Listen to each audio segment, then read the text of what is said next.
Bincang Hangat. Pada kesempatan ini kita akan berbincang bersama salah satu inspirasi anak bangsa yaitu Bapak Syamsul Bahri dengan tema kepemimpinan. Selamat siang Bapak Syamsul. Halo, selamat siang Ibu Siti Nurbaya yang saya hormati. Bapak apa kabar Pak? Alhamdulillah baik-baik juga meskipun dalam kondisi pandemi ya. Iya Kita betul masih dapat sekali. ya berbagi pikiran dan bersilaturahmi. Terima kasih. Ya, terima kasih, suatu kehormatan bagi kami bisa berbincang secara langsung dan memberikan inspirasi demi perubahan yang lebih baik, Pak. Terima kasih juga atas undangannya meskipun tidak bisa hadir secara langsung, tapi sekali lagi saya ucapkan terima kasih kepada tim Bincang Hangat ya. Iya, Pak. Terima Baik. kasih.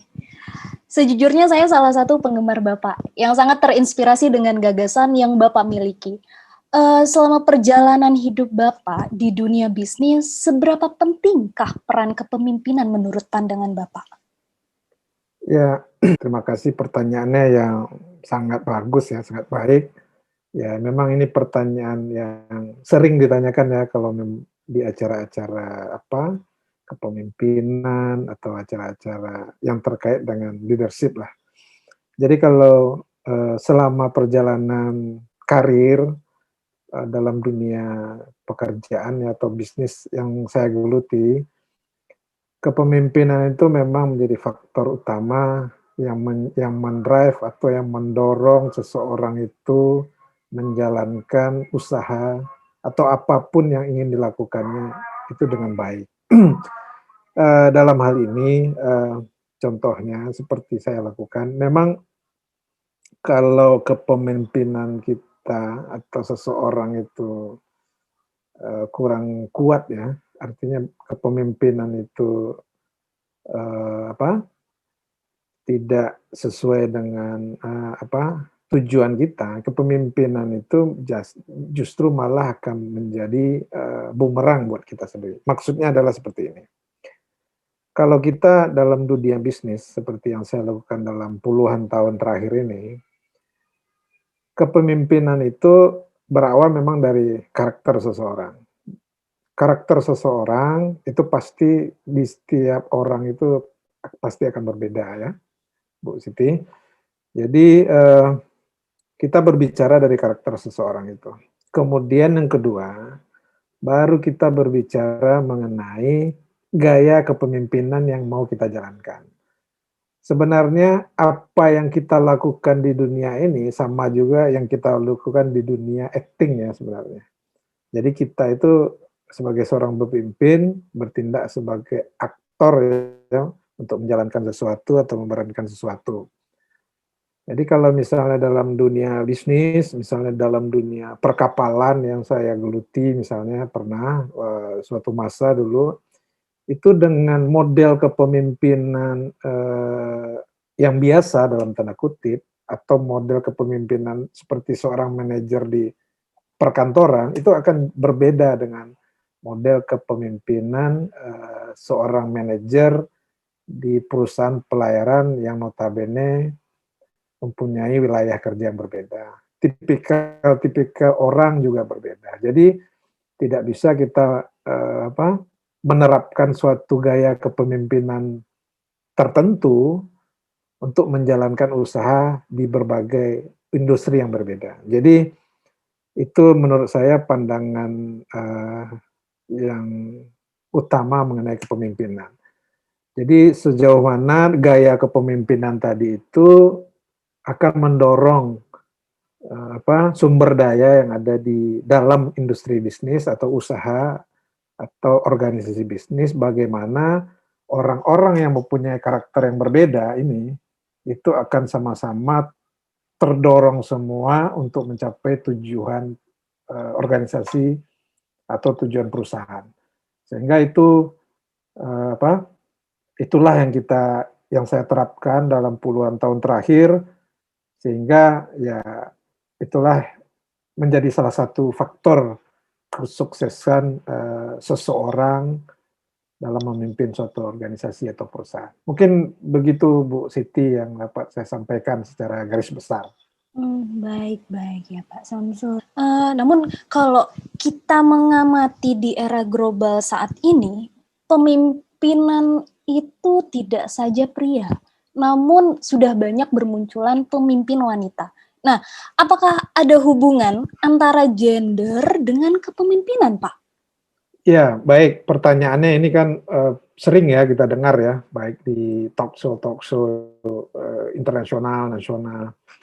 Ya, kalau konteksnya gender untuk saat ini, terutama eh, di tahun 90 ke atas ya, itu pria dan wanita mungkin tidak tidak menjadi persoalan lagi apa ya dalam dalam memimpin suatu organisasi bisnis atau perusahaan. eh, Mungkin dulu di zaman-zaman memang budaya suatu negara di mana wanita ini sebagai kodratnya yang menjaga rumah tangga, yang tidak diharuskan bekerja dalam konteks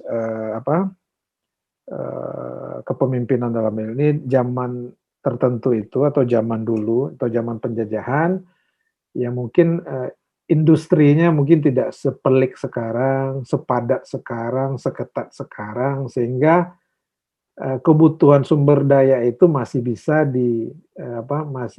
diambil alih dalam tanda kutip oleh pria atau laki-laki. Tapi zaman yang berubah, dunia tanpa batas, pergerakan orang, pergerakan atau manusia ya, pergerakan barang, sehingga semua manusia yang ada di muka bumi ini, baik itu wanita maupun pria, itu akan bergerak. Artinya ya tidak akan memandang lagi suatu perusahaan atau organisasi bisnis ini tertentu apakah itu harus pria atau wanita. Sungguh menarik informasi yang kita dapatkan ya. Baik, sebelum perbincangan ini berlanjut, izinkan saya ya Pak untuk memberikan kuis kepada anak bangsa yang sedang menyaksikan acara ini agar semakin termotivasi dalam berpartisipasi menjadi pemimpin masa depan yang mengharumkan nama bangsa.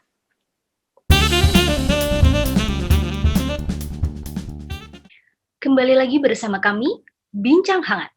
Berbincang tentang kepemimpinan, hal ini mengingatkan saya dengan debat final pemilihan Ketua UMKM Nasional yang baru saja diselenggarakan dan masih menunggu hasil akhir.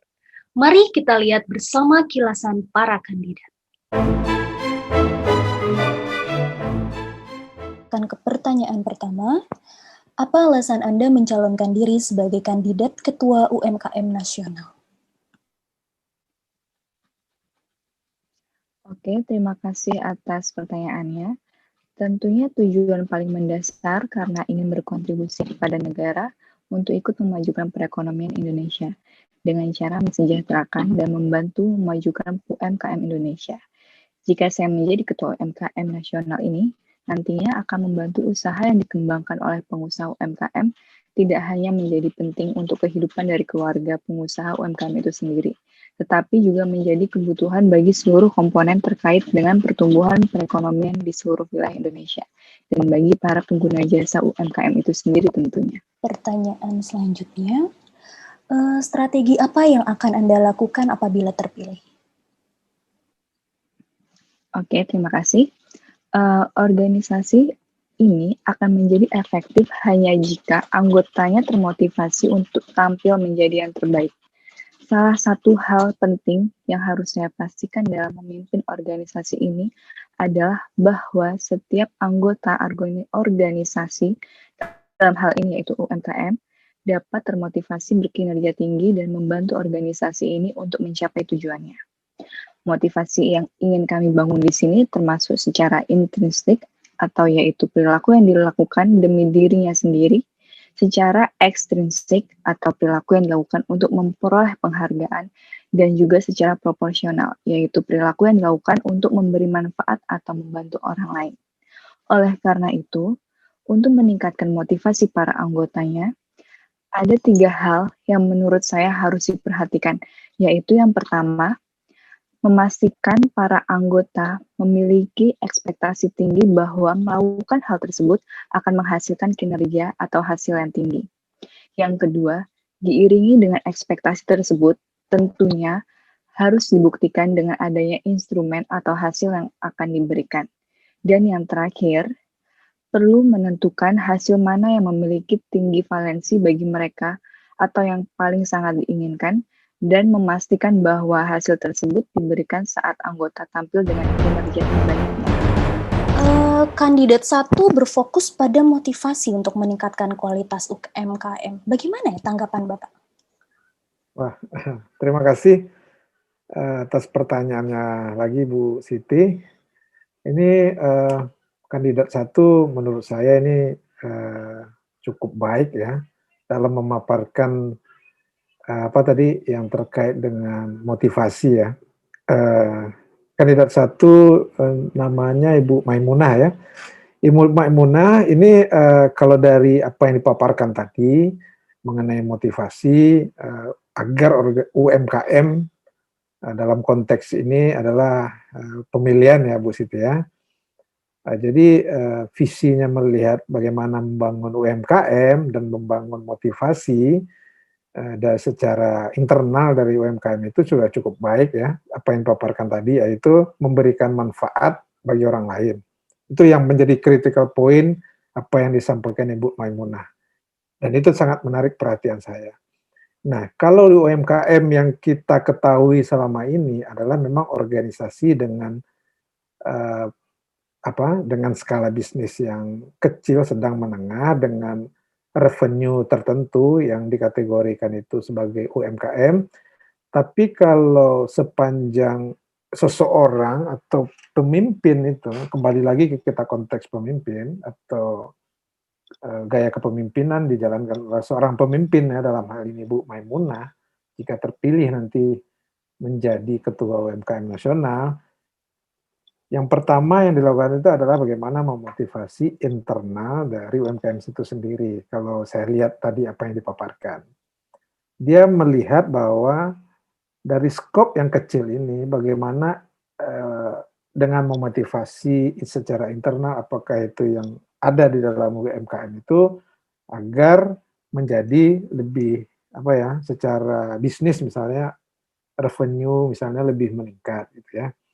Jadi kan tujuannya bahwa dengan memotivasi secara internal UMKM itu nantinya itu bisa mendorong penjualan yang lebih baik atau yang lebih meningkat dari tahun ke tahun, skala ekonomi dari UMKM itu semakin meningkat dari tahun ke tahun, sehingga nantinya diharapkan kalau saya lihat tadi apa yang dipaparkan Bu Maimunah, itu UMKM itu akan bergerak nanti bukan menjadi UMKM lagi.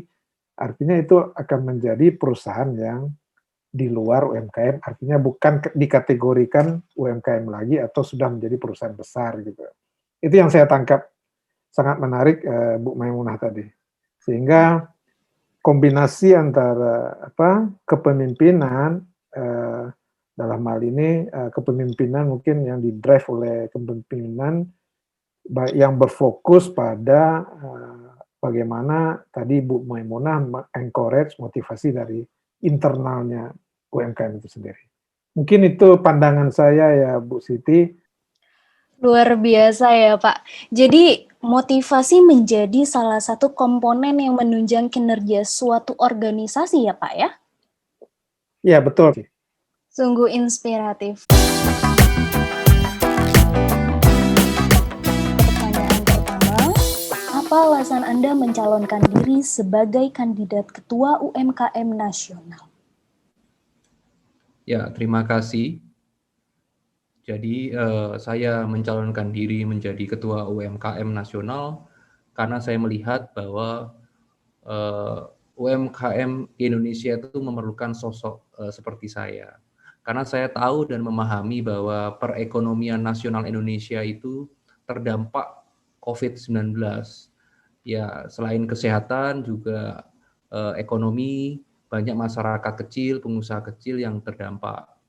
Lalu saya melihat keluh kesah dari mereka dan saya memahami bagaimana caranya untuk membuat UMKM Indonesia itu berjaya kembali sebelum pandemi COVID-19. Pertanyaan selanjutnya yaitu strategi apa yang akan Anda lakukan apabila terpilih? Iya, bicara soal strategi, saya jelaskan dulu bahwa UMKM itu adalah salah satu jenis usaha yang paling sulit mendapatkan akses ke keuangan. Kenapa? Karena memang banyak dari pengusaha kecil itu belum bankable istilahnya. Nah, saya dengan background saya sebagai seorang banker, saya pernah di dunia industri keuangan hampir 8 tahun ini, saya mengerti bagaimana saya mensinergikan antara perbankan, pemerintah, dengan pengusaha kecil. Perbankan akan saya dorong untuk memberikan kredit, pemerintah akan saya dorong untuk menjamin pemberian kredit kepada UMKM melalui asuransi. Nah, dengan pengalaman saya itu, saya bisa mengkomunikasikan dan mensinergikan agar tujuan kita semua tercapai, UMKM Indonesia kembali jaya seperti dulu.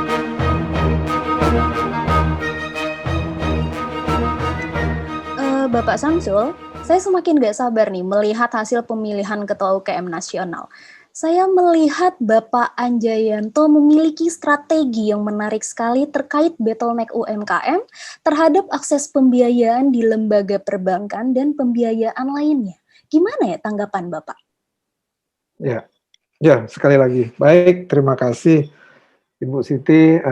Ini apa yang disampaikan oleh Pak Anjayanto ini kan sebenarnya sudah menjadi pertanyaan yang bertahun-tahun ya. Artinya akses pembiayaan terhadap UMKM ini menjadi masalah yang serius yang terus berulang-ulang.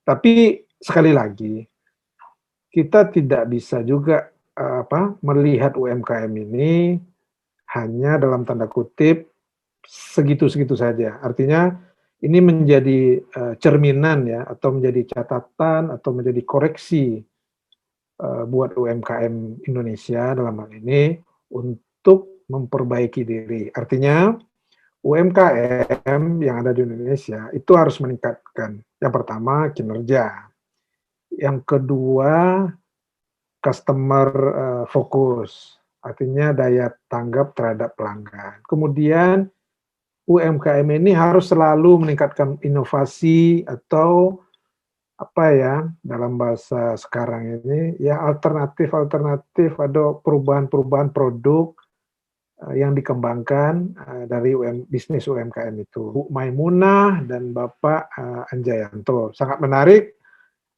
kedua calon ini.